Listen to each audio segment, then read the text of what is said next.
Welcome back to Sherlock Holmes and the Hound of the Baskervilles. Before we return to our intriguing story, here's a short word from our sponsor.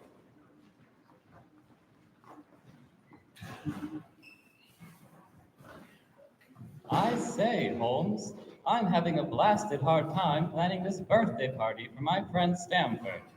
I just can't think where to get the food. Why, it's elementary, my dear Watson. Gigi's Pizza, right down the road at 326 West Commercial Street. They've got everything a man could want. Pizzas, wings, mozzarella sticks, and fried ravioli. Not to mention that they shred their own mozzarella, mix their own blue cheese, and make their own dough by the day. You can't go wrong with Gigi's Pizza, Watson. Gigi's Pizza is the best in town. You'll regret it if you don't come around. Pizza and wings at prices that you'll love. Gigi's Pizza, you'll never get enough.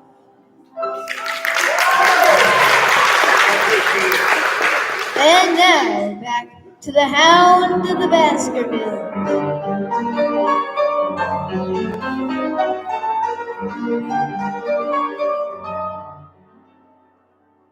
Next up, Devonshire. Ah, Devonshire. I've been over a good part of the world since I left it, Dr. Watson, but I have never seen a place to compare with it. I never saw a Devonshire man who did not swear by his county. It depends upon the breed of men quite as much as on the county. But you were very young when you last saw Baskerville Hall, were you not? I was a boy in my teens at the time of my father's death and had never seen the hall, for he lived in a little cottage on the south coast. Thence I went straight to a friend in America. I tell you, it is all as new to me as it is to Dr. Watson, and I'm as keen as possible to see them more. Are you? Then your wish is easily granted, for there is your first sight of the moor. I tell you, Holmes, the moor is a strange place. It is both wonderful and ominous, with the fog settling over the low hills and the deep shadows lurking in the bogs. I confess I cannot blame Sir Charles and the local folk for their fear of the moor at night, for even in the day I do not like the look of it. The place seems nearly forgotten by time, and if ever the forces of evil were to take such an open moor, they could find little better a spot than on the moor. Even Baskerville Hall itself chills the spine, and it did not help matters that twilight had begun to fade as our carriage drove towards Baskerville Hall. It's getting dark. Well, darker, I should say. Don't you worry, Sir Henry. We'll be at the hall soon. Thank you, Perkins, but I'm not worried. Perkins, I do say. What is this? Why are so many soldiers? There's a convict escaped from Princeton, sir. He's been out 3 days now, and the warders watched every road and every station. But they've had no sight of him yet. Farmers back here don't like it, sir, and that's a fact. You see, it isn't like any ordinary convict. This is a man that's sick at night. Who is he then?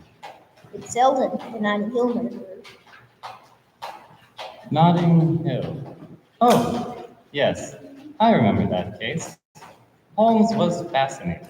Why? By the complexity of it? No, by the particular ferocity of the crime and the wanton brutality of the killer. Nope, Selden is the man I'd like to meet, sir. Now, if you pardon my change the subject, I reckon you might like to see a first view of Baskerville Hall. Oh, Well, it's no wonder my uncle felt as if trouble were coming on him in such a place as this. It's enough to scare any man. I'll have a row of electric lamps up here inside of 6 months, and you won't know it again. Welcome, Sir Henry. Welcome to Baskerville Hall. Barrymore. Mr. Barrymore, is it? Glad to meet you. And Mrs. Barrymore, yes? Yes, let me take your bag, sir. You don't mind my driving straight home, Sir Henry? My wife is expecting. Surely you will stay and have some dinner? No, I must go. I shall probably find some work awaiting me. I would stay to show you over the house, but Barrymore will be a better guide than I. Goodbye, and never hesitate night or day to send for me if I can be of service. Would you wish dinner to be served at once, sir? Is it ready? In a very few minutes, sir. My wife and I will be happy, Sir Henry, to stay with you until you have made your fresh arrangements. But you will understand that under the new conditions, this house will require a considerable stock. What new conditions? I only meant, sir, that Sir Charles led a very retired life, and we were able to look after his wants. You would, naturally, wish to have more company, and so you will need changes in your household. Do you mean that you and your wife wish to leave? Only when it is quite convenient to you, sir. But your family have been with us for several generations, have they not? I should be sorry to begin my life here by breaking an old family connection. I feel that also, sir, and so does my wife. But to tell the truth, sir, we were both very much attached to Sir Charles, and his death gave us a shock that made these surroundings very painful to us. I fear that we shall never again be easy in our minds at Baskerville Hall. But what do you intend to do? I have no doubt, sir, that we shall succeed in establishing ourselves in some business. Sir Charles's generosity has given us the means to do so. And now, sir, perhaps I had better show you to your rooms. Good morning, Watson. I guess it is ourselves, not the house, that we have to blame. We were tired with our journey and chilled by our drive, so we took a great view of the place. Now we are fresh and well, so it is all cheerful once more. And yet it was not entirely a question of imagination. Did you, for example, happen to hear someone, a woman, I think, sobbing in the night? That is curious, for I did, when I was half asleep, fancy that I heard something of the sort. I waited quite a time, but there was no more of it, so I concluded that it was all a dream. I heard it distinctly, and I am sure that it was really the sob of a woman. We must ask about this right away. Barrymore! Barrymore! Did you hear a woman crying last night? There are only two women in the house, Sir Henry. One is the scullery maid, who sleeps in the other wing. The other is my wife, and I can answer for it that the sound could not have come from her. Breakfast! But her face was red and swollen. Holmes, if I could not recognize the remnants of tears in a woman, I would be a poor man indeed, and a poorer doctor. But surely Barrymore knew that his wife had been crying. The sound was one of utmost grief. How, how could she have hidden it from him? More importantly, what could make her weep so bitterly? And, most importantly, why is he now hiding it from us? But the Barrymores are not the only ones I have met so far, Holmes. Soon after breakfast, and I'm sure you will not fault me for leaving Sir Henry alone, for he was quite safe at the hall under piles of paperwork, I endeavored to walk around the town, to maybe get a glimpse of the moor.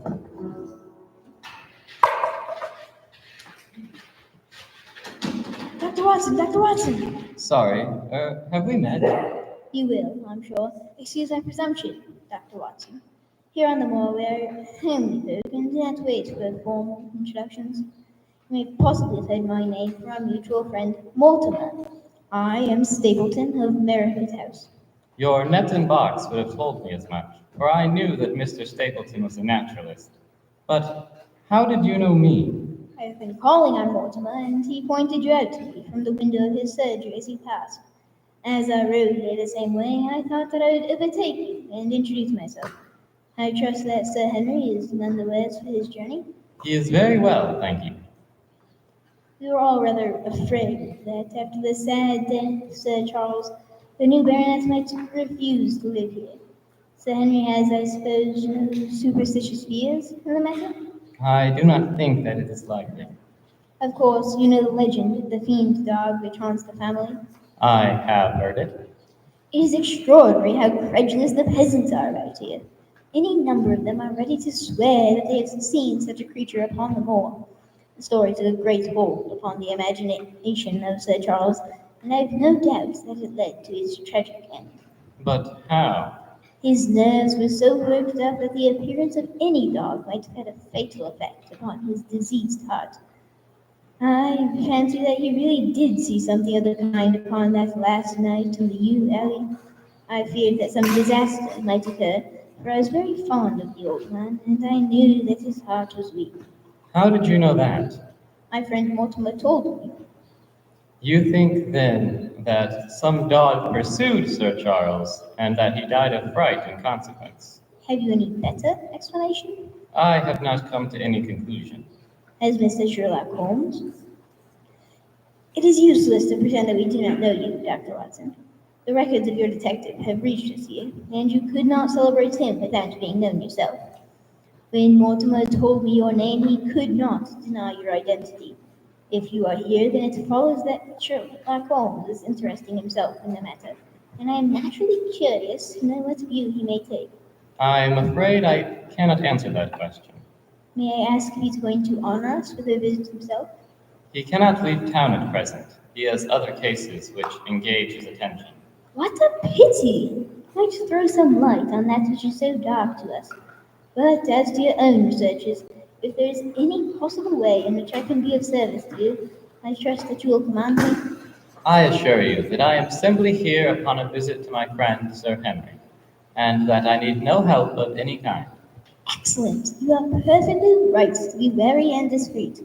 I am justly reproved for what I feel was an unjustifiable intrusion, and I promise you that I will not mention the matter again. And now a moderate walk along this mole path brings us to Merrigott House. Perhaps you will spare an hour that I may have the pleasure of introducing you to my sister? I should very much like that. Lovely! It is a wonderful place, the mole. You never tire of it. You cannot think the wonderful secrets which it contains. It is so vast and so barren and so mysterious. You know it well, then? I have only been here 2 years. I came shortly after Sir Charles settled. But my taste led me to explore every part of the country round, and I should think that there are few men who know it better than I do. Is it hard to know? Very hard. You see, for example, the Great Plain to the north here, with the queer hills breaking out of it. Do you observe anything remarkable about that? It would be a beauteous place for a gallop. You would naturally think so, and the thought has passed several of their lives before now. You notice those bright green spots scattered thickly over it. Yes, they seem more fertile than the rest. That is the great Grimpen Mile. A false step yonder means death to man or beast. Only yesterday I saw one of the moor ponies wander into it. He never came out. I saw his head for quite a long time, craning into the bog hole, but it sucked him down at last. Even in dry seasons, it is a danger to cross it. But after these autumn rains, it is an awful place. And yet I can find my way to the very heart, never said a lie. But why should you wish to go into such a horrible place? Well, you see the hills beyond. They are really islands, cut off on all sides by the impassable mire which has crawled around them in the course of years. That is where the rare plants and the butterflies are, if you have the wit to reach them. I shall try my luck someday. For God's sake, put such an idea out of your mind. Your blood would be upon my head. I assure you that there would be not the least chance of your coming back alive. It's only by remembering certain complex landmarks that I am able to do it. What is that? Queer place, the mole. But what is it? The peasants say it's the hound of the Baskervilles calling for its prey. I've heard it once or twice before, but never quite so loud. You are an educated man. You don't believe in such nonsense as that. What do you think is the cause of so strange a sound? Bogs make queer noises sometimes. Some mud settling or the water rising or something. No, that was a living voice. Well, perhaps it was. Did you ever hear of bittern and boom? It's a very rare bird, practically extinct in England now. But all things are possible upon the moor. Yes, I should not be surprised to learn that what we have heard is the cry of the last of the bitterns. It's the weirdest, strangest thing that I have ever heard in my life. Yes, it's rather an uncanny place altogether. Look at the hillside yonder. What do you make of those? What, those gray rings of stone? What are they? Sheep pens? No, they are the homes of our worthy ancestors. Prehistoric man lived thickly upon the moor, and, as no one in particular has lived here since, we find all his little arrangements exactly as he left them. Oh, excuse me an instant. It is real encyclopedias. Go back! Go straight back to London instantly. Who? Why, you must be Miss Stapleton. Why should I go back? I cannot explain, but for God's sake, do what I ask you. Go back and never set foot upon the moor again. But I have only just come. Man, can you not tell when a warning is for your own good? Go back to London. Start tonight. Get away from this place at all costs. Hush, my brother is coming. Not a word of what I have said. Would you mind getting me that orchid from the mare stairs yonder? We are very rich in orchids on the moor, though, of course, you are rather late to see the beauties of the place. Hello, Beryl. Well, Jack, you are very hot. Yes, I was tracing a cyclopedes. What a pity that I should have missed him. You've introduced yourselves, I can see. Yes, I was telling Sir Henry that it was rather late for him to see the true beauties of the moor. Why, who do you think this is? I imagine that it must be Sir Henry Baskerville. No. I am only a humble commoner, but his friend. My name is Dr. Watson. We have been talking at cross purposes. Why, you don't have much time to talk. I talked as if Dr. Watson were a resident instead of being merely a visitor. It cannot much matter to him whether it is early or late for the orchids. I must imagine that they do much to brighten up this place. Queer spot to choose, is it not? And yet we managed to make ourselves fairly happy, do we not, Beryl? Quite happy. I had a school in the North Country. The work, to a man of my temperament, was mechanical and uninteresting. But the privilege of living with youth, of helping to mold those young minds and of impressing them with one's own character and ideals, was very dear to me. However, a serious epidemic broke out in the school, and 3 of the boys died. I never recovered from the blow, and yet if it were not for the loss of the charming companionship of the boys, I could rejoice over my own misfortune, for, with my strong taste for botany and zoology, I find an unlimited field of work here, and my sister is as devoted to nature as I am. And yet I cannot help but wonder if it might be a little dull. Less for you, perhaps, than for your sister. No, I'm never dull. We have books, we have studies, and we have interesting neighbors. Do you think that I should intrude if I were to call this afternoon and make the acquaintance of Sir Henry? I am sure that you would be delighted. Then perhaps you would mention that I propose to do so. We may, in our humble way, do something to make things more easy for him until he becomes accustomed to his new surroundings. I'm sure he'll be glad of it. Speaking of the matter, I must be making my way back now. I wish you a very good day, Mr. Stapleton, Miss Stapleton. And the same to you, Dr. Watson. Yes, a very good day.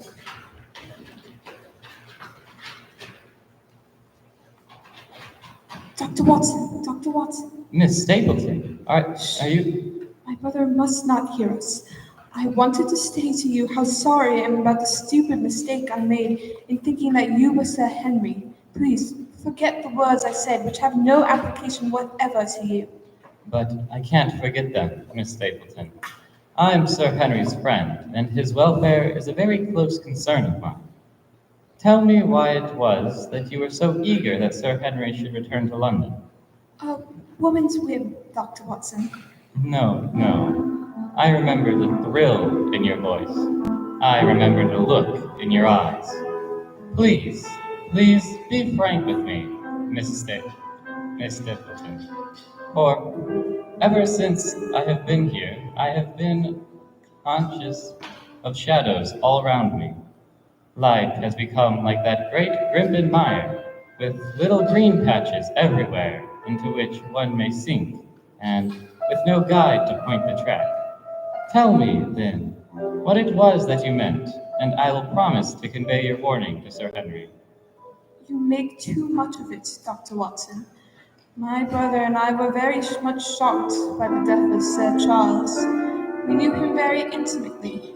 He was deeply impressed with the curse which hung over the family, and when this tragedy came, I naturally felt that there must be some grounds for the fears which he had expressed. I was distressed, therefore, when another member of the family came to live down here, and I felt he should be warned of the danger. That was all which I intended to convey. But what is the danger? You know the story of the Hound? I do not believe in such nonsense. But I do. If you have any influence with Sir Henry, take him away from a place which has always been fatal to his family. The world is wide. Why should he wish to live at the place of danger? Because it is the place of danger. That is Sir Henry's nature. I fear that unless you can give me some more definite information than this, it would be impossible to get him to move. I cannot say anything definite, for I do not know anything definite. I would ask you one more question, Miss Stapleton. If you meant no more than this when you first spoke to me, why should you not wish your brother to overhear what you said? There is nothing to which he or anyone else could object.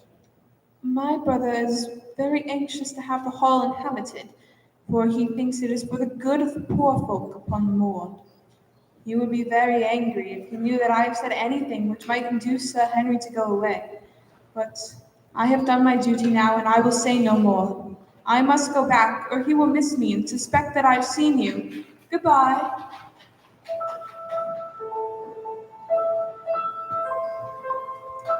It was a curious encounter meeting the Stapletons. They did indeed come over for dinner last night, and the fact is that our friend, the baronet, has begun to display a considerable interest in the fair lady.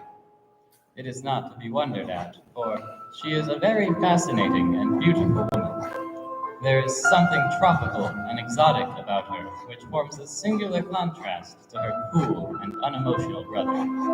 Yet, he also gives the idea of hidden fires. He certainly has a strong influence over her, for I have seen her glancing at him as she talked, as if seeking approval for her words. There is a dry glitter in his eyes, and a firm set of his thin lips, which goes with a positive and possibly a harsh nature. You would find him an interesting study. But now, another matter, the Barrymores. I've already told you of Mrs. Barrymore's bitter sobbing, which not a night has passed without. I cannot help but wonder at it, for she is a singularly unemotional woman. Sometimes I wonder if she has a guilty memory which haunts her, and sometimes I suspect Barrymore of being a domestic tyrant. I have always felt that there was something singular and questionable in this man's character, but the adventure of last night brings all my suspicions to a head. I mean to inform Sir Henry of it in the morning. I do feel as if I might be onto something, Holmes. So last night, you followed Barrymore through the house to an empty room where he was crouched by the window with a candle. Precisely. I knew that Barrymore walked about nights, and I had a mind to speak to him about it. 2 or 3 times I have heard his steps in the passage, coming and going, just about the hour you name. Perhaps then he pays a visit every night to that particular window. Perhaps he does. If so, we should be able to shadow him and see what it is that he is after. I wonder what your friend Holmes would do if he were here. I believe he would do exactly as you now suggest. He would follow Barrymore and see what he did. Then we shall do it together. Tonight, we shall sit up in my room and wait. Now, if you'll excuse me, I must be heading out. What, are you coming, Watson? That depends on whether you are going on the moor. Yes, I am. Well, you know what my instructions are. I am sorry to intrude, but you heard how earnestly Holmes insisted that I should not leave you, and especially that you should not go alone upon the moor. My dear fellow, Holmes, with all his wisdom, did not foresee some things which have happened since I've been on the moor. You understand me? I am sure that you're the last man in the world who would wish to be a spoil sport. I must go out alone. But, oh dear.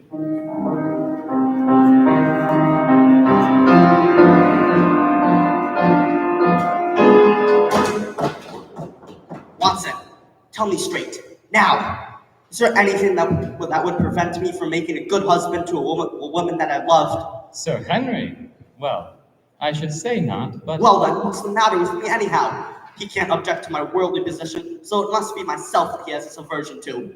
What has he against me? I never hurt man or woman in my life that I know of, and yet he would not so much as let me touch the tips of her fingers. My dear Sir Henry, what has happened? Beryl, Miss Stapleton. I was out on the moor with her, and her bumbling brother flew out of nowhere, screaming at me. I tell you, Watson, did he ever strike you as being crazy, this brother of hers? Well, I can't say that he ever did. I dare say not. I always thought him sane enough until today, but you can take it from me that either he or I ought to be in a straitjacket. What did he say? Well, what didn't he say? He was just white with rage, and those light eyes of his were blazing with fury. What was I doing with light day? How dared I offer her attentions, which are distasteful to her? Did I think that because I was a baronet, I could do what I liked? If he had not been her brother, I should have known better how to answer him. As it was, I told him that my feelings toward his sister were such as I was not ashamed of, and that I hoped that she might honor me by becoming my wife.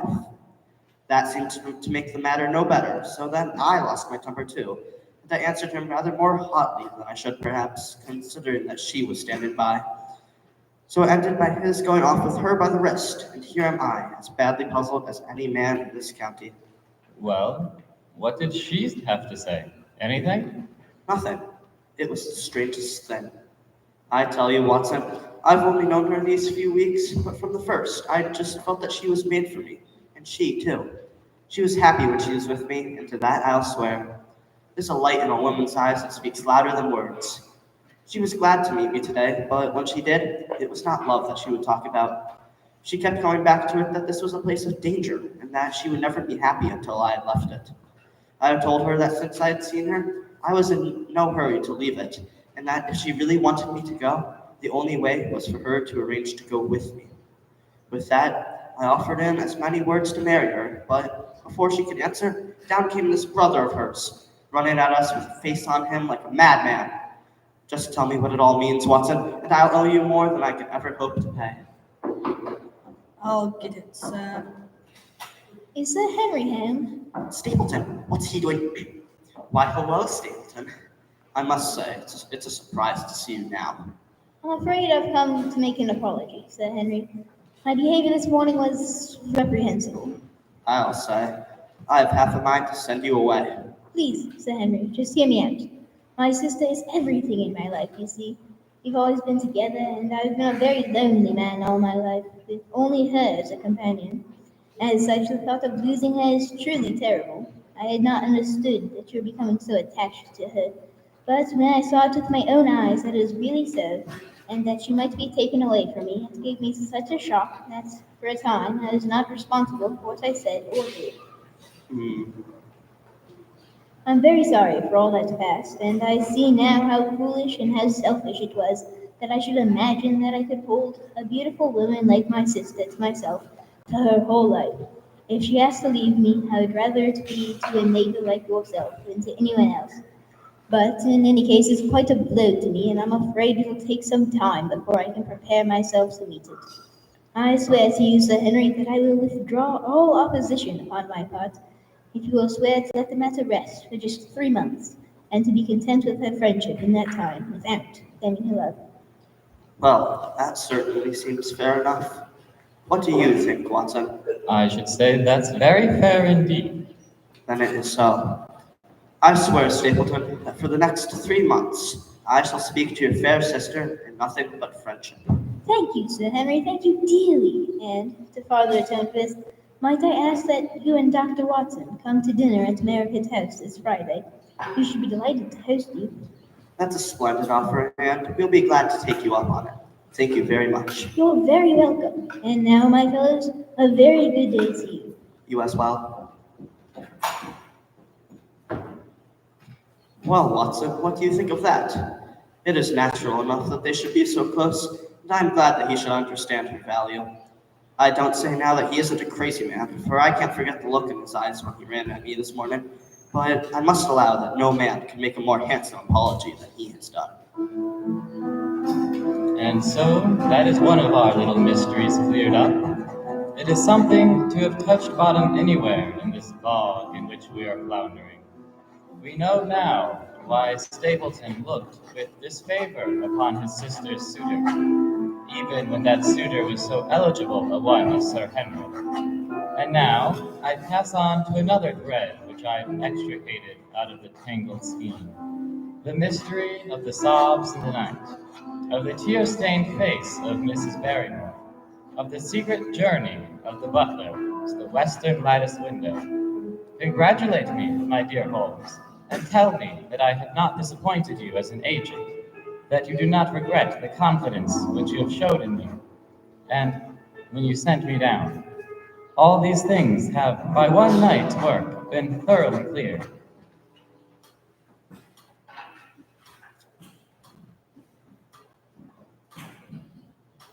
And now our vigil begins.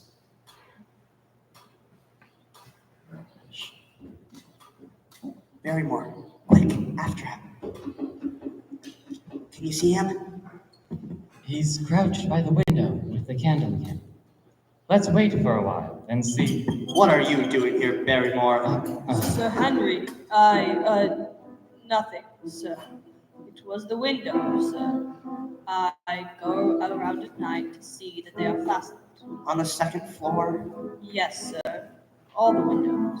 Look here, Barrymore. We have made up our minds to have the truth out of you, so it will save you trouble to tell it sooner rather than later. Come now. No lies. What were you doing at that window? I was doing no harm, sir. I was holding a candle to the window. And why were you holding a candle to the window? Don't ask me, Sir Henry. Don't ask me. I give you my word, sir, that it is not my secret, and that I cannot tell it. If it concerned no one but myself, I would not try to keep it from me. He must have been holding it as a signal. Here, let us see if there is any answer. There it is, a light on the moor. No, sir. It is nothing. Nothing at all. I assure you, Move sir. your light across the window, Watson. See, the other rooms also. Now, you rascal, do you deny that it is a signal? Come, speak up. Who is your confederate out yonder, and what is this conspiracy that is going on? It is my business, and not yours. I will not tell. Then you leave my employment right away, Very good, sir. If I must, I must. and you go in disgrace. By thunder, you may well be ashamed of yourself. Your family has lived with mine for over 100 years under this roof, and here I find you deep in some dark plot against me. No, sir, no. Not against you. Mrs. Barrymore? We have to go, Eliza. This is the end of it. You can pack our things. Oh, John, have I brought you to this? It is my doing, Sir Henry, all mine. He has done nothing except for my sake and because I asked him. Speak out, then. What does it mean? My unhappy brother is starving on the moor. We cannot let him perish at our very gates. The light is a signal that food is ready for him, and his light out yonder is to show the spot to which to bring it. Then your brother is... The escaped convict, sir. Selden, the criminal. That's the truth, sir. I said that it was not my secret and that I could not tell it to you. But now you have heard it, and you will see that if there was a plot, it was not against you. Of all the extraordinary things. It's the truth, sir. My name was Selden, and he is my younger brother. We humored him too much when he was a lad, and then as he grew older, he met wicked companions, and the devil entered into him until he broke my mother's heart and dragged her name in the dirt. From crime to crime, he sank lower and lower until it is only by the mercy of God which has snatched him from the scaffold. But to me, sir, he was always the little curly-headed boy that I had nursed and played with as an elder sister would. That was why he broke prison, sir. He knew that I was here and that we could not refuse to help him. When he dragged himself here one night, weary and starving, what could we do? We took him in and fed him and cared for him. Then you returned, sir, and we thought he would be safer on the moor than anywhere else, so he lay in hiding there. But every night we made sure if he was still there by putting a light in the window, And if there was an answer, my husband took out some bread and meat to him. Every day we hoped he was gone, but as long as he was there, we could not desert him. That is the whole truth, as I am an honest Christian woman, and you will see that if there is blame in the matter, it does not lie with my husband, but with me, for whose sake he has done all that he has. Is this true, Barrymore? Yes, Sir Henry. Every word of it. Well, I cannot blame you for standing by your own wife. Forget what I have said. Go to your room, you two, and we shall talk further about this matter in the morning. Look at that light. I wonder that he dares. It may be placed as to be only visible from here. Very likely. How far do you think it is? Out by the cleft door, I think. Not more than a mile or two off. Hardly that. Well, it cannot be far if Barrymore had to carry out the food to it. And he is waiting, Miss Villain, beside that candle. By thunder, Watson, I am going out to take that man. And I'll come with you.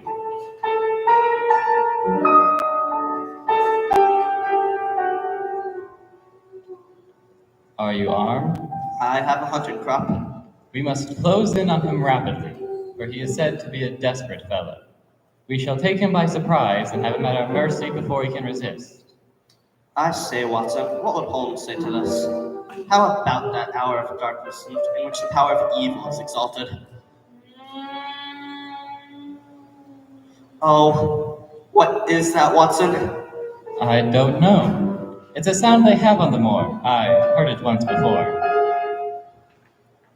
Watson, it was the cry of a hound. What do they call this sound? Who? The folk in the countryside. Oh, they are ignorant people. Why should you mind what they call it? Tell me, Watson, what do they say of it? They say it is the cry of the Hound of the Baskervilles. Oh, come now, Watson. Didn't you think yourself that it was the cry of the hound? I'm not a child. You need not fear to speak the truth. Stapleton was with me when I heard it last. He said that it might be the calling of a strange bird. No, it was a hound. Oh, can there be some truth in all these stories? Is it possible that I am really in danger from so dark a cause? You don't believe it, do you, Watson? No. And yet, it was one thing to laugh about it in London, and it is another to stand out here in the darkness of the mole and to hear such a cry as that. It's my uncle. There was the footprint of the hound beside him as he lay. It all fits together. I don't think that I am a coward, Watson, but that sound seemed to freeze my very blood. Feel my hand. You're frozen, but you'll be all right tomorrow. I don't think I'll get that cry out of my head. What do you advise that we do now? Shall we turn back? No, by thunder, we have come out to get our man, and we will do it. We after the convict, and a hellhound as likely as not after us. Come on. We'll see it through if all the fiends in the pit were loose upon the moor. Very well. Then we go on. Wait, look there. By the light. It must be the convict. After him.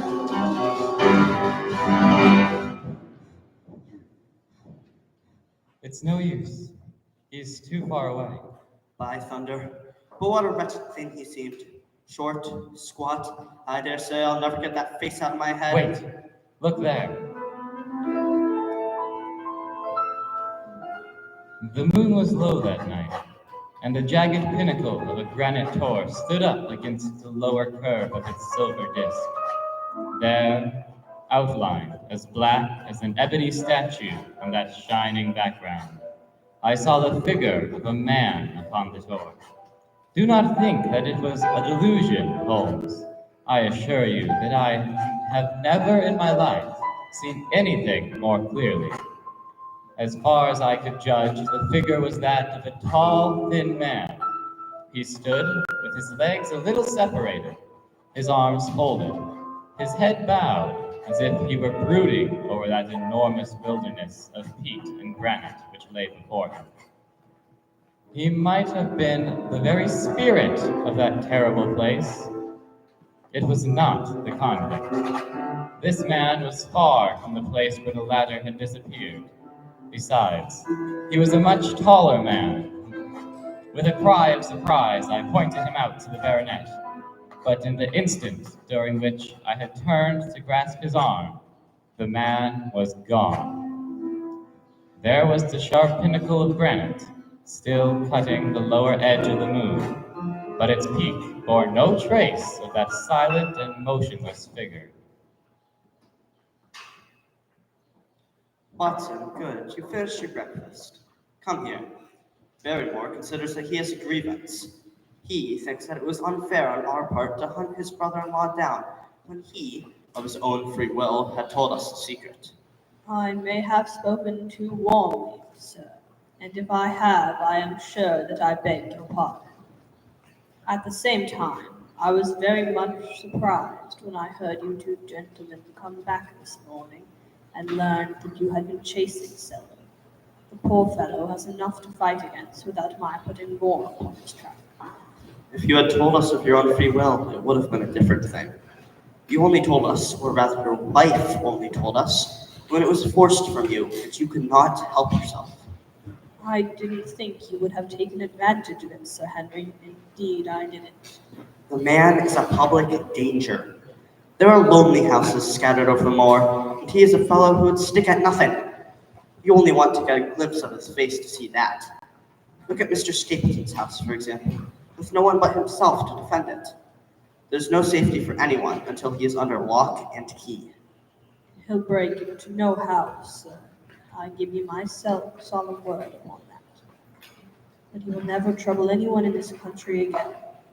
I assure you, Sir Henry, that in a very few days the necessary arrangements will have been made, and he will be on his way to South America. For God's sake, sir, I beg of you not to let the police know that he is still on the moor. They have given up the chase there. He can lie quiet until a ship is ready for him. You can't tell on him without getting my wife and me in trouble. I beg you, sir, to say nothing to the police. What do you say, Watson? If he were safely out of the country, it would relieve the taxpayer of a burden. But how about the chance of his holding someone up before he goes? He would not do anything so bad, sir. We have provided him with all that he can want. To commit a crime would be to show where he was hiding. That is true. Well, Barrymore. God bless you, sir, and thank you from my heart. It would have killed my poor wife if he had taken again. I guess we are aiding and abetting a felony, Watson. But after what we have heard, I don't feel as if I could give the man up, so there is an end of it. All right, Barrymore, you can go. And you know what? You look about my size. Why don't you take my old wardrobe? All the new stuff has arrived, and the old is still good enough that it's a shame to put it to waste.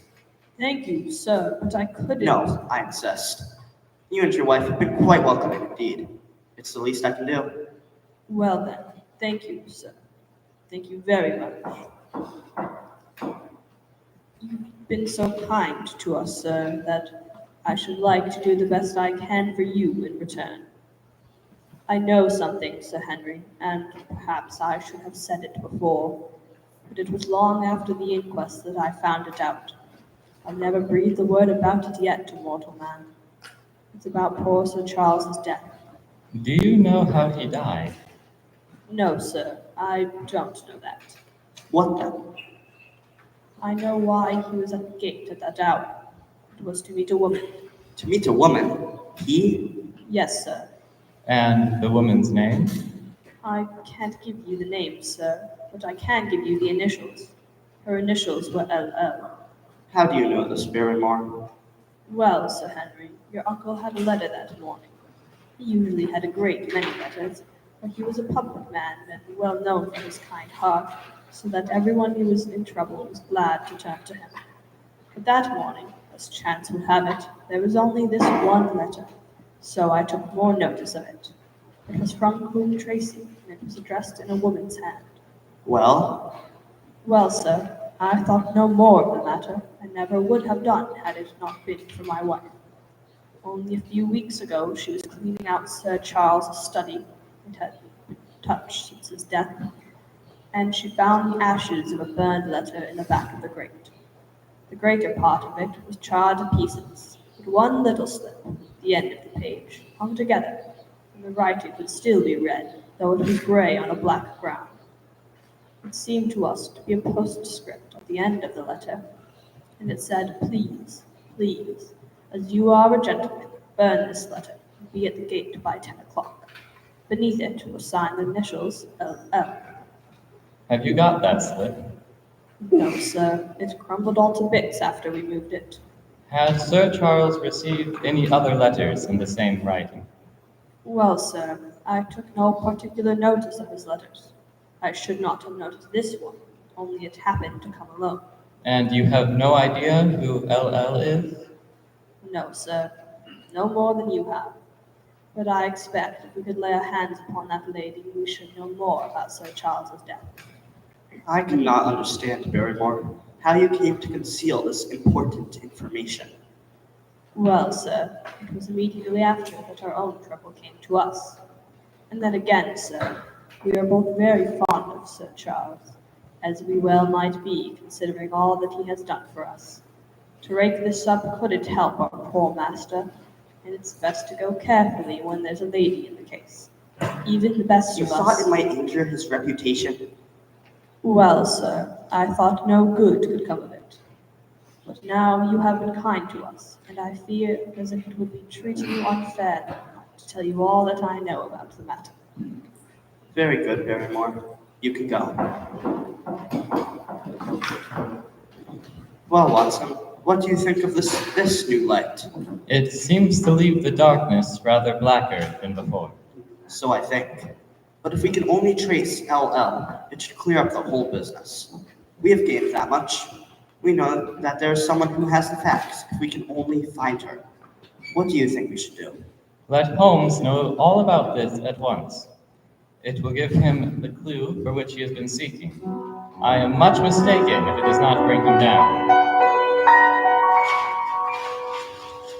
Dr. Watson, here, come, I'll give you a lift. Ah, thank you, Doctor.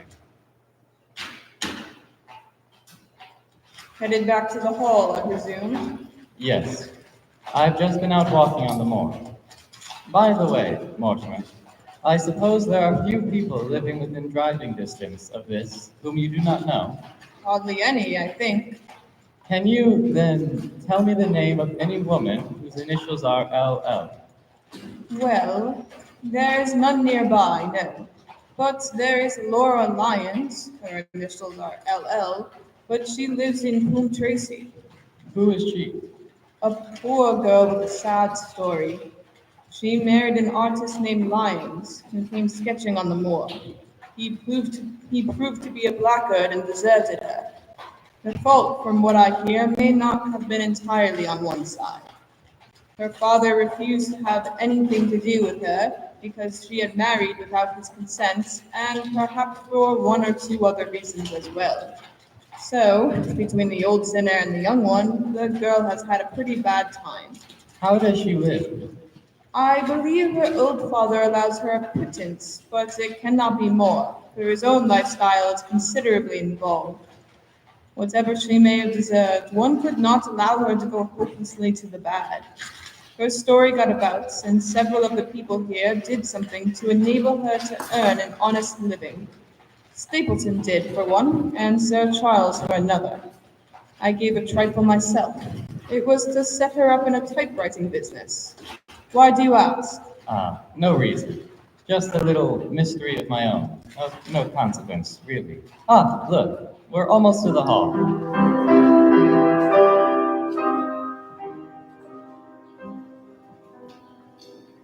Here's your coffee, sir. Anything else I can do for you? No, no thanks. But tell me, Barrymore, has this precious relation of yours departed, or is he still lurking out yonder? I don't know, sir. I hope to heaven that he is gone, for he has brought nothing but trouble here. I have not heard of him since I left food out for him last, and that was 3 days ago. Did you see him then? No, sir. The food was gone when next I went that way. Then he was certainly there. So you would think, sir, unless it was the other man who took it. What? You know that there is another man, then? Yes, sir. There is another man upon the moor. Have you seen him? No, sir. How do you know of him, then? Selden told me of him, sir, a week or more ago. He is in hiding, too. He's not a convict, as far as I can make out. I don't like it, Dr. Watson. I'll tell you straight, sir, that I don't like it. Now, listen to me, Barrymore. I have no interest in this matter, but that of your master. I have come here with no object except to help him. Tell me, frankly, what it is that you don't like. It's all these goings-on, sir. There's foul play somewhere. There's a black villainy brewing, to that I'll swear. Very glad I should be, sir, to see Sir Henry on his way back to London again.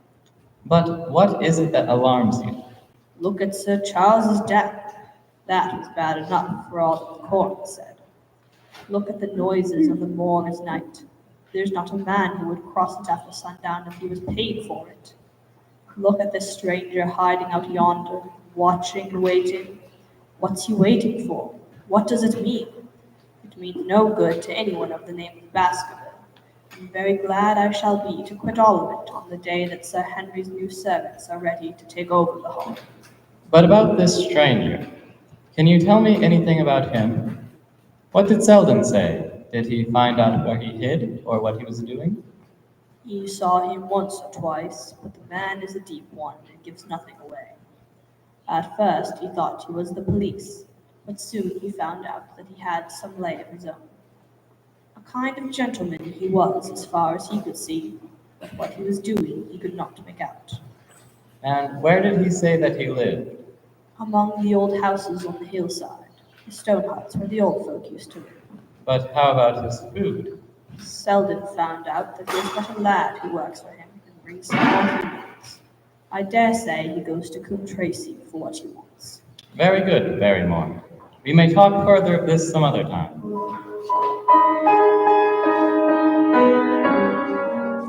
As I write this, Holmes, I can see through a blurred pane the driving clouds and tossing outline of the wind-swept trees. It is a wild night, even indoors, and what must it be in a stone hut upon the moor? What passion of hatred can it be which leads a man to lurk in such a place at such a time? And what deep and earnest purpose can he have which calls for such a trial? There, in that hut upon the moor, seems to lie the very center of that problem which has vexed me so sorely. I swear that another day shall not have passed before I have done all that man can do to reach the heart of the mystery. I'm looking for a Mrs. Laura Lyons. Right there, sir. Just a moment. Laura, you got a visitor.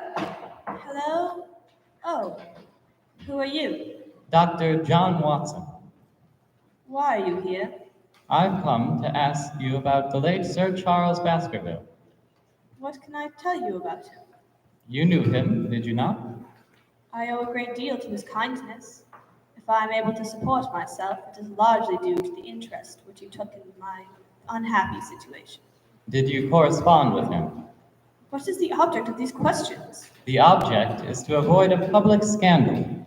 It is better that I should ask them here than that the matter should pass outside our control.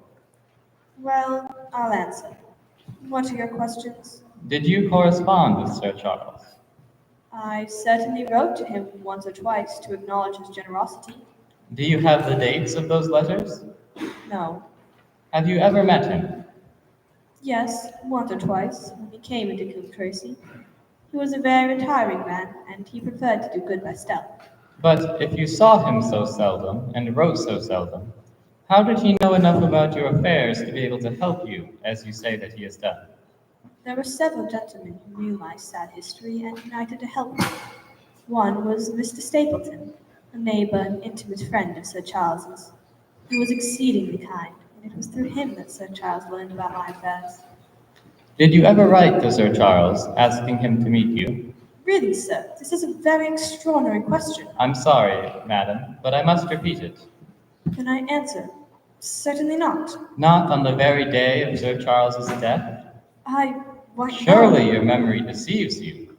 I could even quote a passage of your letter. It ran, "Please, please, as you are a gentleman, burn this letter and be at the gate by 10 o'clock." Is there no such thing as a gentleman? You do Sir Charles an injustice. He did burn the letter, but sometimes a letter may be legible even when burned. You acknowledge now that you wrote it. Yes, I did write it. I did write it. Why should I deny it? I have no reason to be ashamed of it. I wished him to help me. I believed that if I had an interview, I could gain his help, so I asked him to meet me. But why at such an hour? Because I had only just learned that he was going to London the next day and might be away for months. There were reasons why I could not get there earlier. But why a rendezvous in the garden instead of a visit to the house? Do you really think a woman could go alone at that hour to a bachelor's house? Well, what happened when you did get there? I never went. Mrs. Lyons. No, I swear it to you on all I hold sacred. I never went. Something intervened to prevent my going. What was that? That is a private matter. I cannot tell it. You acknowledge then that you made an appointment with Sir Charles at the very hour and place at which he met his death, but you deny that you kept the appointment. That is the truth. Mrs. Lyons, you are taking a very great responsibility and putting yourself in a very false position by not making an absolutely clean breast of all that you know. If I have to call in the aid of the police, you will find how seriously you are compromised. If your position is innocent, why did you in the first instance deny having written to Sir Charles upon that date? Because I feared that some false conclusion might be drawn from it, and that I might find myself involved in a scandal. And why were you so pressing that Sir Charles should destroy your letter? If you have read the letter, you will know. I did not say that I had read all the letter.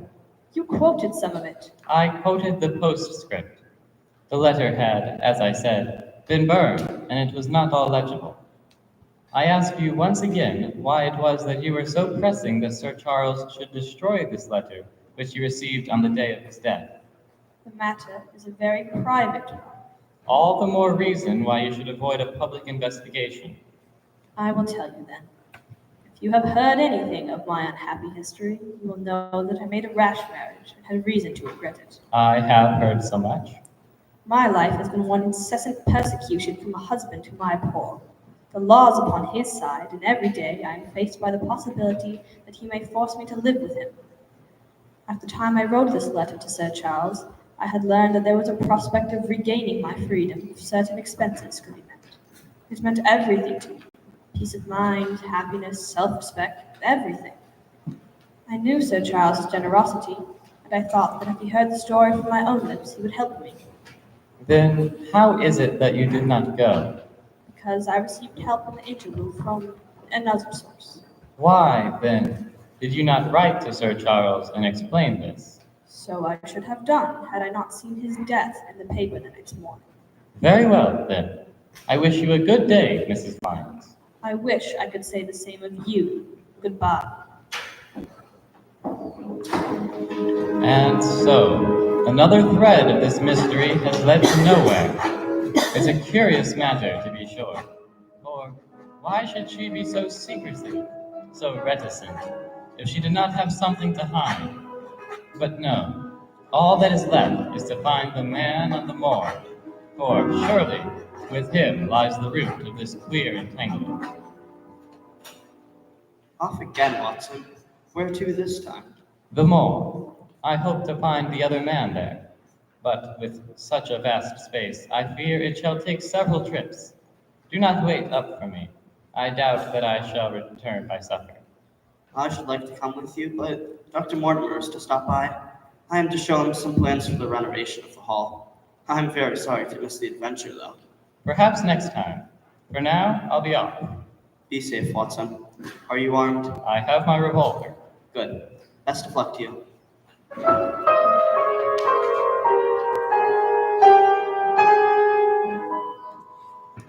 Oh, I'll never get this muck off my shoes. It's a wonder that man can live out here. Oh, what's that? A boy with a bundle. He must be the one delivering food to the man.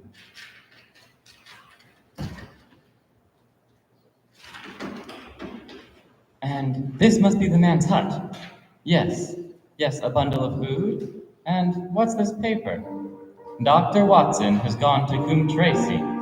By Jove, has someone been watching me? Well, I'll turn the tables. I'll be waiting here for him, no matter how long it takes. What a surprise he'll get. Oh,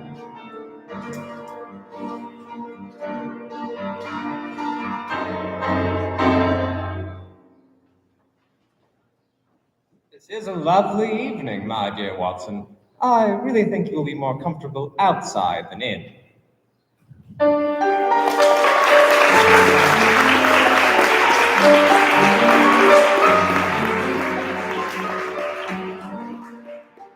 Yes, ladies and gentlemen, what a surprise! We're gonna take just a short break, just 10 minutes to give our actors a rest. And then, don't you worry, we'll be back for the dramatic conclusion of our story.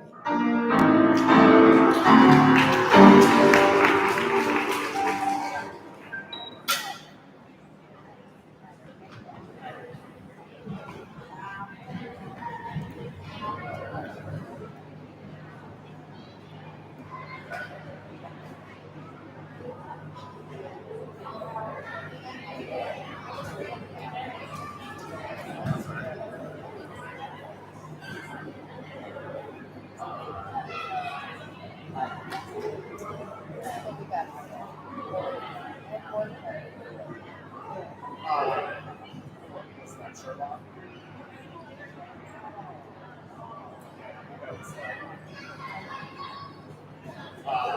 No, it's the shorter. It's the shorter one.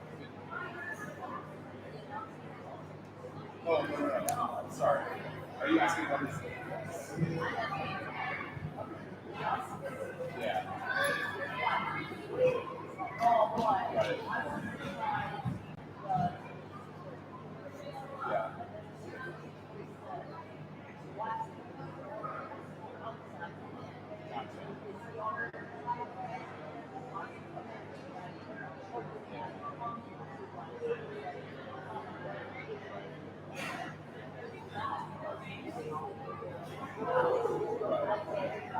Right. Right.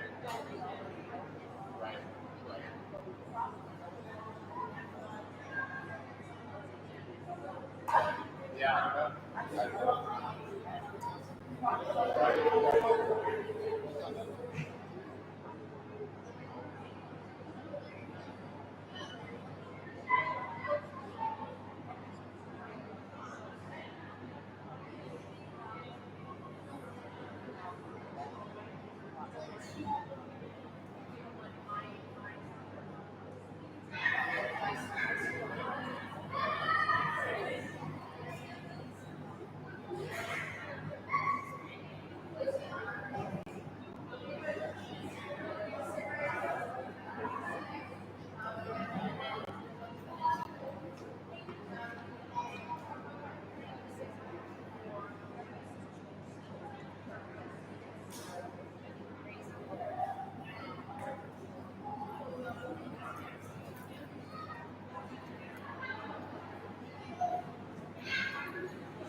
And we're back for the thrilling final act of Sherlock Holmes and the Hound of the Baskervilles.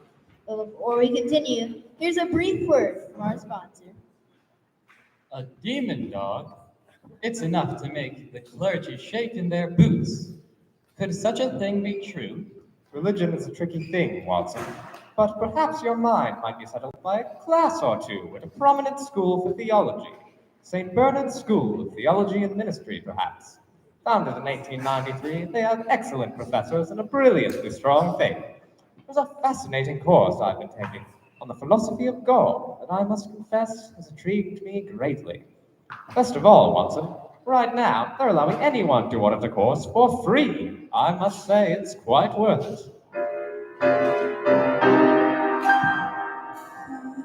Theology and ministry at St. Bernard's. And now back to Sherlock Holmes and the Hound of the Baskervilles, where Dr. Watson, lying in wait for the mysterious Mormon, has been surprised instead by... Holmes! Come out. Please be careful with the revolver. I never was more glad to see anyone in my life. Or more astonished, eh? Well, I must confess to it. The surprise was not all on one side, I assure you. I had no idea that you had found my occasional retreat, still less that you were inside it, until I was within 20 paces of the door. My footprint, I presume? No, Watson. I fear that I cannot undertake to recognize your footprint amid all the footprints of the world. If you so seriously desire to deceive me, you must change your tobacconist. For when I see the stub of a cigarette marked Bradley, Oxford Street, I know that my friend Watson is in the neighborhood. You will see it there beside the path. You threw it down, no doubt, at that supreme moment when you charged into the empty hut. Exactly. I thought as much. And knowing your admirable tenacity, I was convinced that you were sitting in ambush, a weapon within reach, waiting for the tenant to return. So you actually thought that I was the criminal? I did not know who you were, but I was determined to find out. Excellent, Watson. And how did you localize me? You saw me, perhaps, on the night of the convict hunt, when I was so imprudent as to allow the moon to rise behind me. Yes, I saw you then. And have, no doubt, searched all the huts until you came to this one. No, by chance I saw your boy on his way up, and had followed him here. Indeed? Ha! I see that Cartwright has brought up some supplies. What's this paper? So you have been to Coombe Tracy, have you?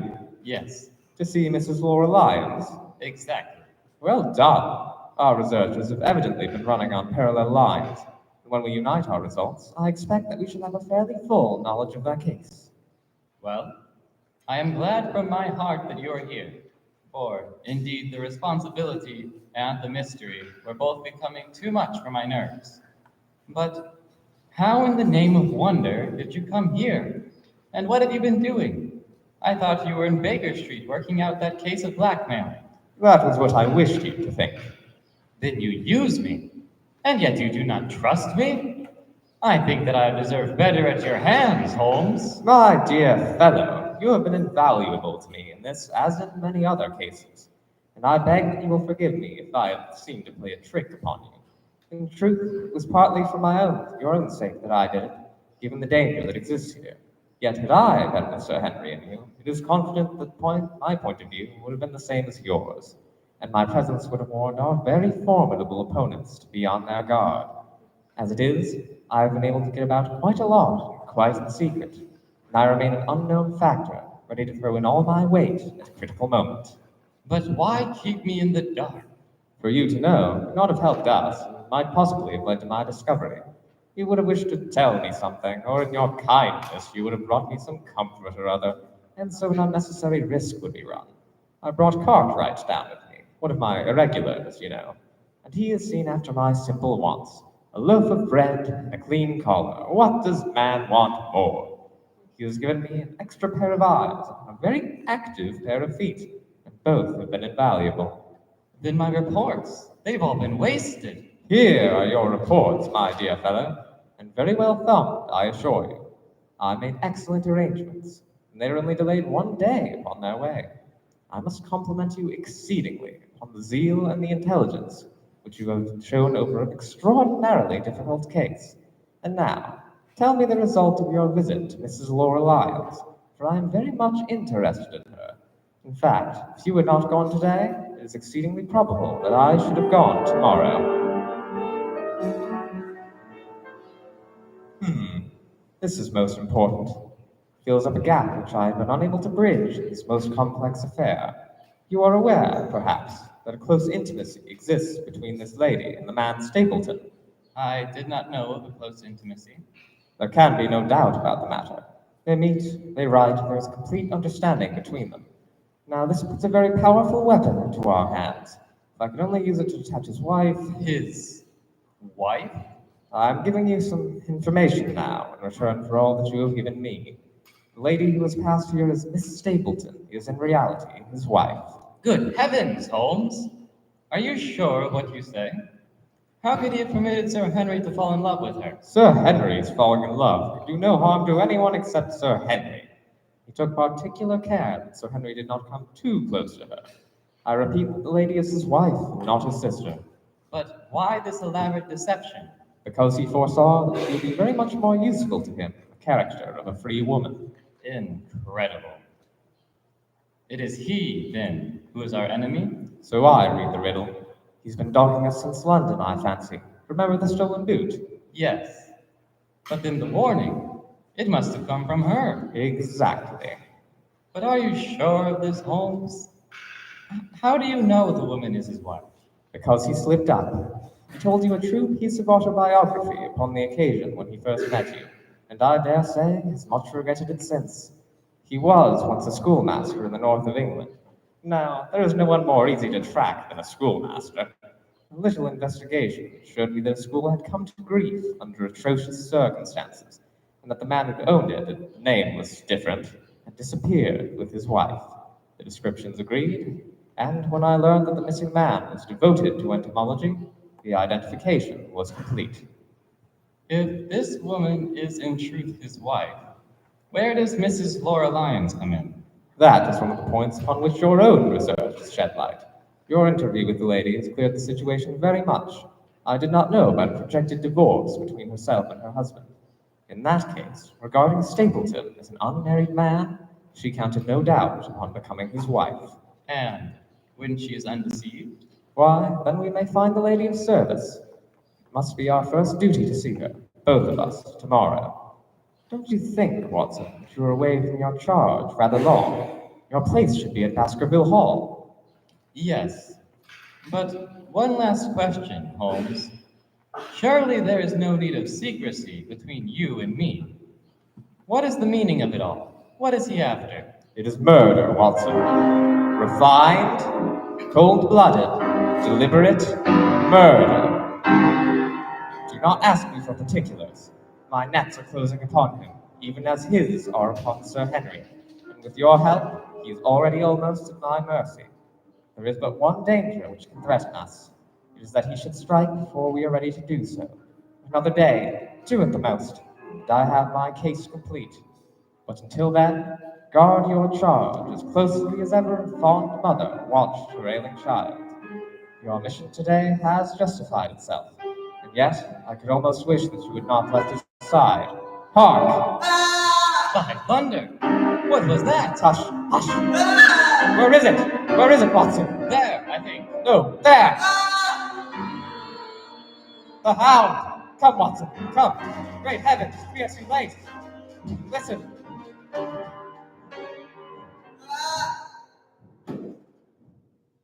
He is beating us, Watson. We are too late. No, no, surely not. Fool that I was to hold my hand. And you, Watson, see what comes of abandoning your charge. But by heaven, if the worst has happened, we'll avenge him. Can you see anything? Nothing. But hark, what is that? There, look, the body of a man. His skull is crushed. Oh, that coat. It's Sir Henry. The brute. The brute. Oh, Holmes, I shall never forgive myself for having left him to his fate. I'm more to blame than you, Watson. In order to have my case well-rounded and complete, I have thrown away the life of my client. It is the greatest blow which has befallen me in my career.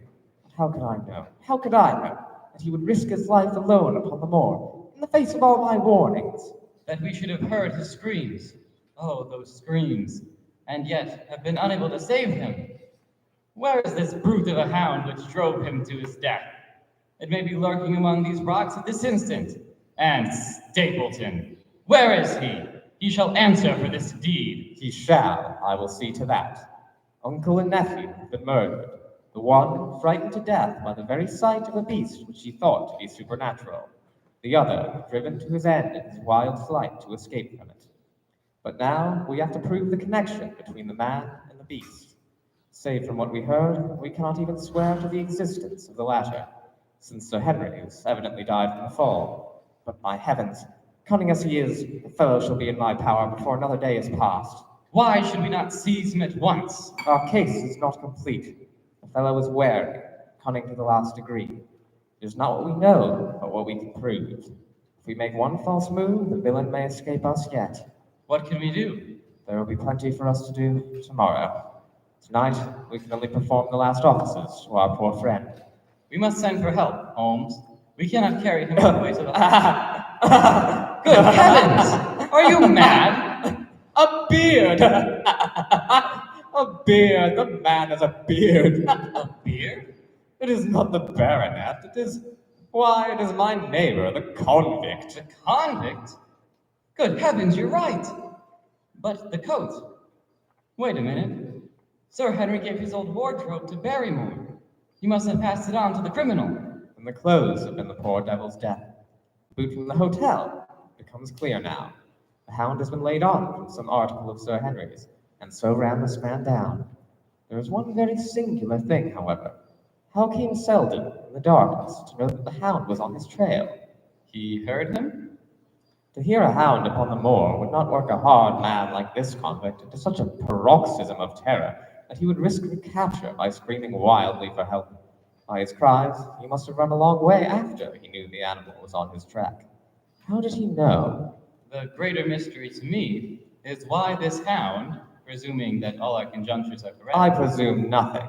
Well, then, why the hound should be loose tonight? I suppose that it does not always run loose on the moor. Stapleton would not let it go unless he had reason to think that Sir Henry would be there.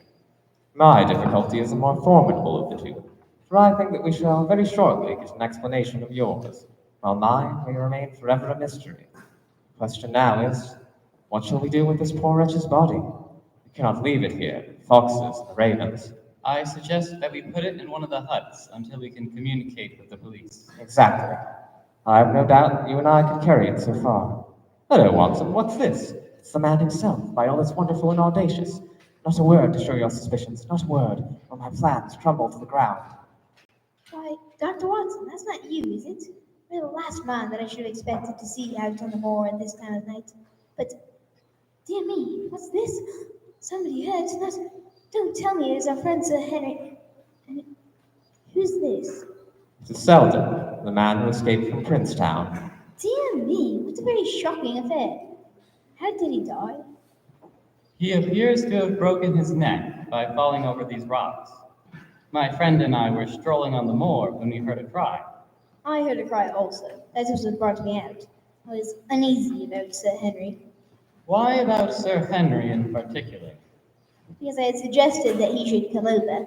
When he did not come, I was surprised, and I naturally became alarmed for his safety when I heard cries upon the moor. By the way, did you hear anything else besides a cry? No. Did you? No. What do you mean, then? Oh, you know the stories that the peasants tell about the phantom hound and so on.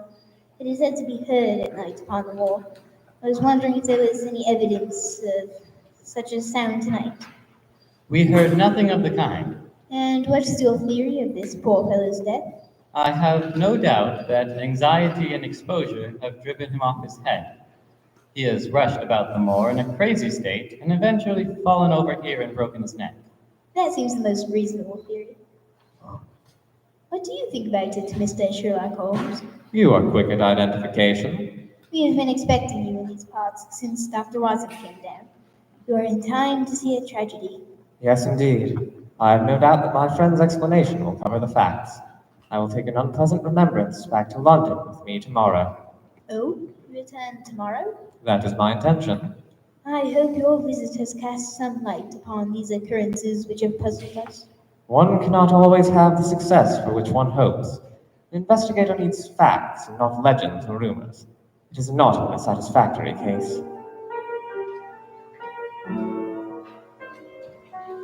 We're at close grips at last. What a nerve the fellow has! How he pulled himself together in the face of what must have been a paralyzing shock when he found that the wrong man had fallen victim to his plot. I told you in London, Watson, and I tell you now again, we have never had a foeman more worthy of our steel. I am sorry that he has seen you. And so was I at first, but there was no getting out of it. What effect do you think it will have upon his plans now that he knows you are here? It may cause him to be more cautious, or it may drive him to desperate measures at once. Like most clever criminals, he may be too confident of his own cleverness and imagine that he has completely deceived us. Why should we not arrest him at once? My dear Watson, you were born to be a man of action. Your instinct is always to do something energetic. But supposing, for argument's sake, we had him arrested tonight, what on earth the better off should we be for that? We could prove nothing against him. There's the devilish cunning of it. If he were acting for a human agent, we could get some evidence. But if we were to drag this great dog to the light of day, it would not help us in putting a rope around the neck of its master. Surely we have a case. Not a shadow of one. Only surmise and conjecture. We should be laughed out of court if we came with such a story and such evidence. There is Sir Charles's death. Found dead without a mark upon him. You and I know that he died of sheer fright, and we know also what frightened him. But how are we to get 12 stoic jurymen to know it? What signs are there of a hound? Where are the marks of its fangs? Of course, we know that a hound does not bite a dead body, and that Sir Charles was dead before ever the brute overtook him. But we have to prove all this. We are not in a position to do it. Well, then tonight? We are not much better off tonight. Again, there was no direct connection between the hound and the man's death. We never saw the hound. We heard it, but we cannot prove that it was running upon this man's trail. There is a complete absence of motive. No, my dear fellow, we must reconcile ourselves to the fact that we have no case at present, and that it is worth our while to run any risk in order to establish one. And how do you propose to do so? I have great hopes of what Mrs. Laura Lyons may do for us when the position of affairs is made clear to her. And I have my own plan as well. Sufficient for tomorrow is the evil thereof, but I hope before the day is past to have the upper hand at last. Well, we're nearly at the hall. Are you coming up? Yes, I see no reason for further concealment. But one last word, Watson. Say nothing of the hound to Sir Henry. Let him think that Selden's death is as Stapleton would have us believe. He will have a better nerve for the ordeal, which he'll have to undergo tomorrow, when he is engaged, if I remember your report correctly, to dine with these people. And so am I. Then you must excuse yourself, and he must go alone. That will be easily arranged. And now, if we are too late for dinner, I think that we are both ready for our suppers.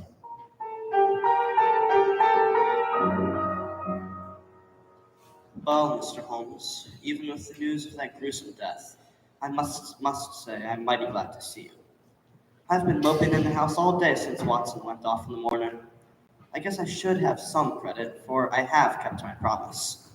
If I hadn't sworn not to go about alone, I might have had a more lively evening, for I had a message from Stapleton asking me over there. I have no doubt that you would have had a more lively evening. By the way, I don't suppose you appreciate that we have been mourning over you for having broken your neck. How was that? Poor wretch was dressed in your clothes. I fear your servant who gave them to him may get into trouble with the police. That is unlikely. There was no mark on any of them, as far as I know. That's lucky for him.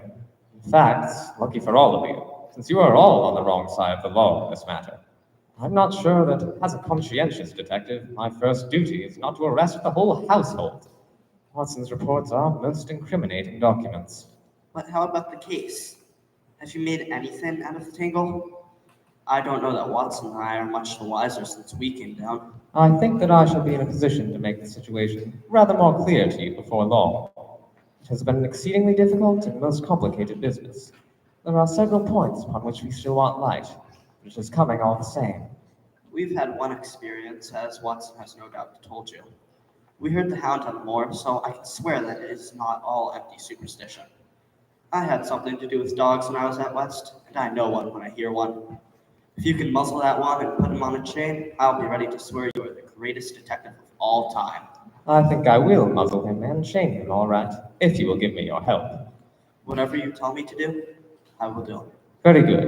And I will ask you also to do it blindly, without always asking the reason.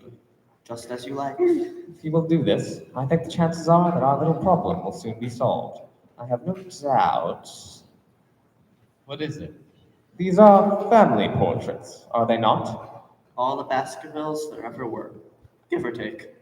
Do you know their names? Barrymore has been coaching me in them, and I think I can say my lessons fairly well. Who is this one here? The cavalier with the black velvet and the lace. Ah, you have a right to know about him. That is the cause of all the mischief, the wicked Hugo, who started the Hound of the Baskervilles. We're not likely to forget him. Dear me, he seems a quiet, meek-mannered man enough, but I dare say that there was a lurking devil in his eyes. I had pictured him as a more robust and ruffianly person. There's no doubt about the authenticity, for the name and the date, 1647, are on the back of the canvas. Curious. You could say that. Now, if you'll excuse me, I believe I'll be headed to bed. Good night. Good night. Look, Watson.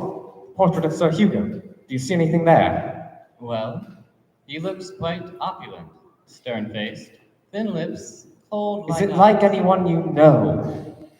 There is something of Sir Henry about the jaw. Just a suggestion, perhaps, but remove the hat, the ringlets, if you can. Good heavens! He looks just like... Stapleton. Yes, you see it now. My eyes have been trained to examine faces and not their trimmings. It's the first quality of a criminal investigator that he should be able to see through a disguise. But this is marvelous. It might be his portrait. Yes, it's an interesting instance of a throwback, which appears to be both physical and spiritual. The study of family portraits is enough to convert a man to the doctrine of reincarnation. The fellow is a Baskerville. That is evident. With designs upon the succession. Exactly. This chance for the picture supplied us with one of our most obvious missing links.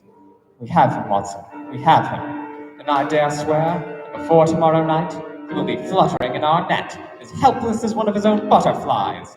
A pin, a cork, and a card. And we add him to the Baker Street collection.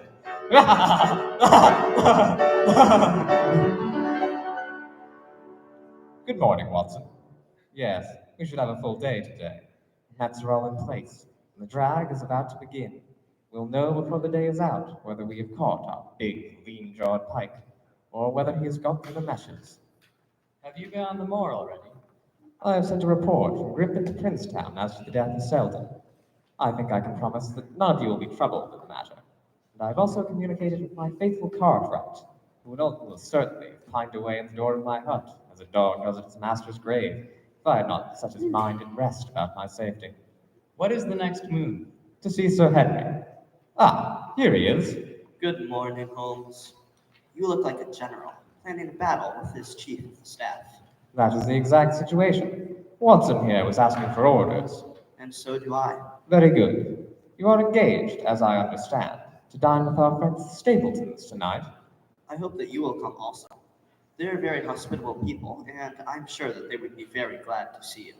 I fear that Watson and I must go to London. London? Yes, London. To London? Yes, I think that we should be more useful there at the present juncture. I hope that you are going to see me through this business. The hall and the moor are not very pleasant places when one is alone. My dear fellow, you must trust me implicitly and do exactly what I tell you. You can tell your friends that we should have been happy to have come with you, but that urgent business required us to be in town. We hope very soon to return to Devonshire. Will you remember to give them that message? If you insist upon it. There is no alternative, I assure you. Well then, when do you desire to go? Immediately after breakfast, we will drive into Coombe Tracy. Watson will leave his things as a pledge that he will come back to you. Watson, you will send a note to Stapleton to tell him that you regret that you cannot come. I have a good mind to go to London with you. Why should I stay here alone? Because it is your post of duty. Because you gave me your word that you would do as you were told, and I tell you to stay. All right then, I'll stay. One more direction. I wish you to drive to Merripit House. Send back your trap, however, and let them know that you intend to walk home. To walk across the moor? Yes. But that is the very thing which you have so often cautioned me not to do. This time you may do it with safety. If I had not every confidence in your nerve and courage, I would not suggest it. It is essential that you should do it. Then I will do it. And as you value your life, you not go across the moor in any direction save along the straight path which leads from Merripit House to the Grimpen Road. It is your natural way home. I will do just what you say. Very good. I should be glad to get away as soon after breakfast as possible, so as to reach London in the afternoon. Ah, Cartwright, right on time. Any orders, sir? You will take this train to town. The moment you arrive, you will send a wire to Sir Henry Baskerville in my name to say that if he finds the pocketbook which I have dropped, he is to send it by registered post to Baker Street. Yes, sir. Telegram from Mr. Holmes. Yes, thank you. Let's see. Wire received. Coming down with unsigned warrant. Arrive 5:40. Lestrade. That is an answer to mine of this morning. Lestrade is the best of professionals, I think. We may need his assistance. Now, Watson, I think that we cannot employ our time better by calling upon your acquaintance, Mrs. Laura Lyons. Now, Mrs. Lyons, I'm investigating the circumstances which attended the death of the late Sir Charles Baskerville. My friend here, Dr. Watson, has informed me of what you have communicated, and also of what you have withheld in connection with that matter. What have I withheld? You have confessed that you asked Sir Charles to be at the gate at 10 o'clock. We know that that was the place and the hour of his death. You have withheld what the connection is between these events. There is no connection. In that case, the coincidence must indeed be an extraordinary one. But I think that we shall succeed in establishing a connection after all. I wish to be perfectly frank with you, Mrs. Lyons. We regard this case as one of murder. The evidence may implicate not only our friend, Mr. Stapleton, but his wife as well. His wife? The fact is no longer a secret. The person who has passed for his sister is really his wife. His wife? His wife? He is not a married man. He is. Prove it to me. Prove it to me. And if you can do so... I have come prepared to do so. Here is a photograph of the couple taken in York 4 years ago. It is endorsed Mr. and Mrs. Vandeleur, but you will have no difficulty in recognizing him, and her also, if you know her by sight. Here are 3 written descriptions by trustworthy witnesses of Mr. and Mrs. Vandeleur, who at that time kept St. Oliver's private school. Read them and see if you can doubt the identity of these people. Mr. Holmes, this man had offered me marriage on condition that I could get a divorce from my husband. He has lied to me, the villain, in every conceivable way. Not one word of truth has he ever told me. Why? Why? I imagined that all was for my own sake. But now I see that I was never anything but a tool in his hands. Why should I preserve faith with him who never kept any with me? Why should I try to shield him from the consequences of his own wicked acts? Ask me what you like, and there is nothing which I shall hold back. One thing I swear to you, and that is that when I wrote the letter, I never dreamed of any harm to the old gentleman, who had been my kindest friend. I entirely believe you, madam. The recital of these events must be very painful to you, and perhaps it will make it easier if I tell you what occurred. You can check me if I make any material mistake. The sending of this letter was suggested to you by Stapleton. He dictated it. I presume that the reason he gave was that you would receive help from Sir Charles for the legal expenses connected with your divorce. Exactly. And then, after you had sent the letter, he dissuaded you from keeping the appointment. He told me that it would hurt his self-respect that any other man should find the money for such an object, and that though he was a poor man himself, he would devote his last penny to removing the obstacles which divided us. He appears to be a very consistent character. And then you heard nothing until you read the reports of the death in the paper. No, And he made you swear to say nothing about your appointment with Sir Charles. he did. He said that the death was a very mysterious one, and that I should certainly be suspected if the facts came out. I was frightened into remaining silent. Quite so. But you had your suspicions. I did, but if he had kept faith with me, I should always have done so with him. I think that on the whole you have had a fortunate escape. You have had him in your power and he knew it. And yet you were alive. You've been walking for some months very near to the edge of a precipice. We must wish you good morning now, Mrs. Lyons. It is probable that you will very shortly hear from us again.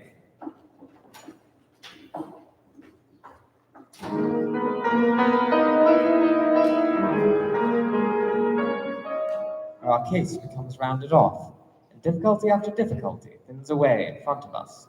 I shall soon be in the position of being able to put into a single connected narrative one of the most singular and sensational crimes of modern times. Well, students of criminology will remember the analogous incidents in, God knows, Little Russia, the year 66, and of course there are the Anderson murders in North Carolina, but this case possesses some features which are entirely its own. Even now, we have no clear case against this very wily man, but I shall be very much surprised if it is not clear enough before we go to bed this night. Ah, here we are. There you are. Inspector Lestrade. Glad you're here. Good to see you, Mr. Holmes. Doctor, You as well. well, anything good? The biggest thing for years. We have 2 hours before we need think of starting. I think we might employ it, getting some dinner. And then, Lestrade, we will take the London fog out of your throat by giving you a breath of the pure night air of Dartmoor. Never been there? Ah, well, I don't suppose you'll forget your first visit. Are you armed, Lestrade? As long as I have my trousers, I have my hip pocket. As long as I have my hip pocket, I have something in it. Good. My friend and I are also ready for emergencies. You're mighty close about this affair, Mr. Holmes. What's the game now? A waiting game. My word, it does not seem a very cheerful place. I see the lights of a house ahead of us. That is Merripit House, in the end of our journey. I must request you to walk on tiptoe, and not to talk above a whisper. Here, this will do. These rocks upon the right make an admirable screen. We are to wait here? Yes, we shall make our little ambush here. Get into this hollow, Lestrade. Now, Watson, your eyes are sharpest. What can you see? I see Sir Henry and Stapleton in the dining room, What are they doing? talking. Well, Stapleton's talking. They've got coffee and wine. Curious. And the lady is not there? No, Where can she be, then, since there is no light in any room except the kitchen? I cannot think where she is. Curious. This cursed fog. It's moving towards us, Watson. I can barely see my hands already. We must fall back, out of the fog. Is it that serious? Very serious indeed. The one thing upon earth which could have disarranged my plans. Sir Henry can't be very long now. It's already 10 o'clock. Our success, and even his life, may depend upon his coming out before the fog is over the path. Wait, I think I hear him coming. Shh. Wait. Look out, it's coming. Ready, and what is that thing? A hound it was, an enormous, coal-black hound.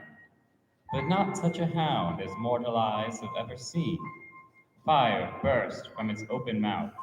Its eyes glowed with a smoldering glare. Its muzzle and freckles and dewlap outlined in flickering flame. Never the delirious dream of a disordered brain could anything more savage, more appalling, more hellish be conceived than that dark form and savage face which broke upon us out of the wall of fog. All too clearly I saw how Sir Charles could have died of sheer fright, how the convict could have screamed so horribly on the moor. After it! Watson, Lestrade!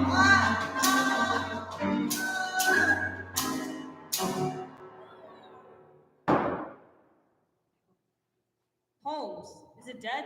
Sir Henry! Sir Henry! Is he injured? His throat! Oh, thank God. He's all right. Just in shock, I'd wager. Here, give him my brandy flask. Oh, what was it? What in heaven's name was it? It's dead, whatever it is. We've laid the family ghost to rest once and forever. It's a dog, all right. Look, it's covered in something. Phosphorus. A cunning preparation of it. There is no smell which might have interfered with his power of scent, and in the moonlight it makes the dog appear to glow with flame. We owe you a deep apology, Sir Henry, for having exposed you to this fright. I was prepared for a hound, but not for such a creature as this, and the fog gave us little time to receive him. You have saved my life. Having first endangered it, are you strong enough to stand? Give me another mouthful of that brandy, and I shall be ready for anything. What do you propose to do? To leave you here. You are not fit for further adventures tonight. Will you be all right? If I must be. You're a strong man. Now, Lestrade, Watson, the rest of our work must be done, and every moment is of importance. We have our case, and now we only want our man. It's 1,000 to 1 against our finding him at the house. Those shouts must have told him that the game was up. We were some distance off, and this fog may have deadened them. He followed the hound to call him off. That you may be certain. No. He's gone by this time. But we'll search the house and make sure.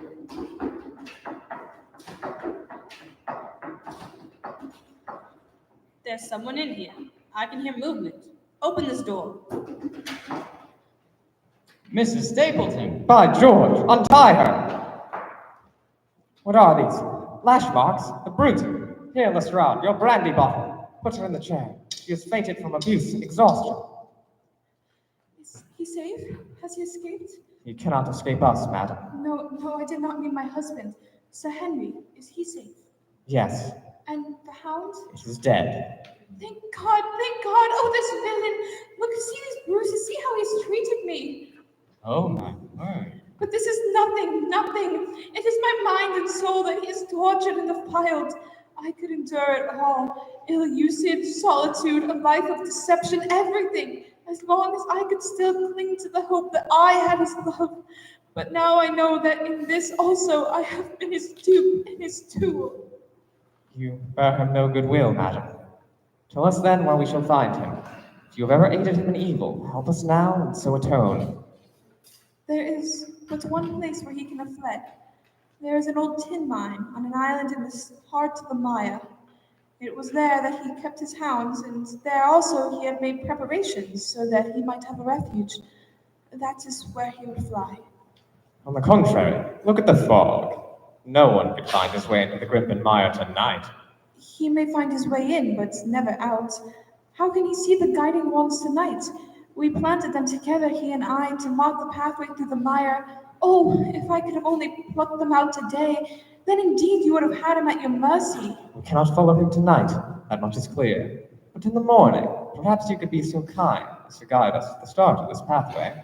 I should like nothing more. But the morning search revealed only an empty tin mine, the chain and collar of the dead hound, and the old black boot of Sir Henry's that had been the source of the hound's devilish attacks. We found a scattering of footprint-like marks, but they never reappeared on the other side of the quicksandish bog that was the Grimpen Mire. If the earth told a true story, then Stapleton never reached that island of refuge towards which he struggled through the fog upon that last night. Somewhere, in the heart of the great Grimpen Mire, down in the foul slime of the huge morass which sucked him in, this cold and cruel-hearted man is forever buried.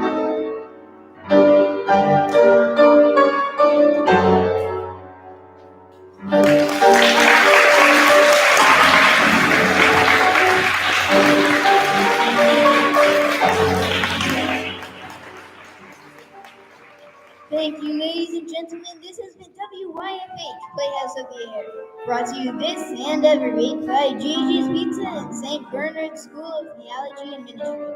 I'm Orson Smells, signing off and wishing you a most thrilling evening. Good luck sleeping tonight.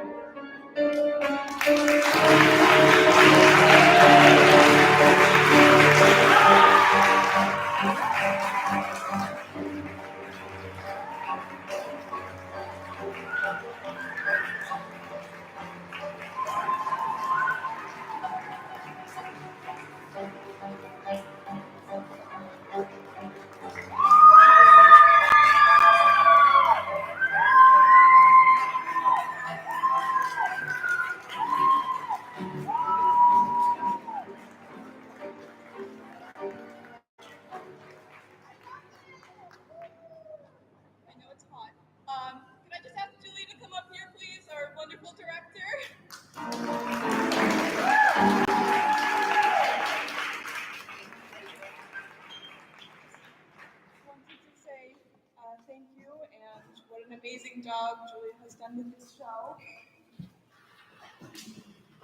And we each have this for you.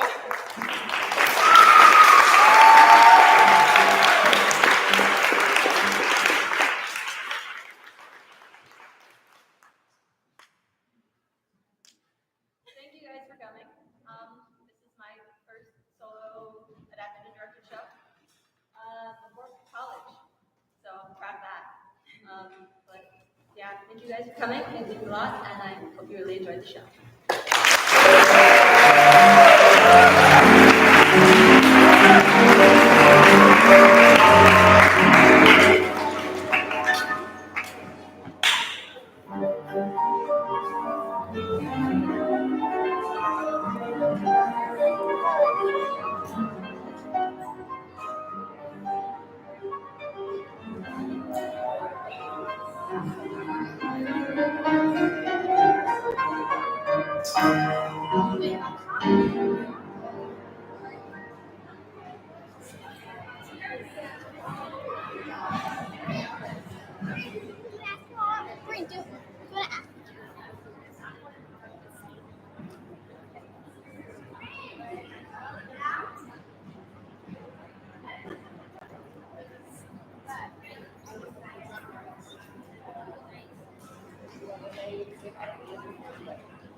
Goodbye, Harry. Sorry.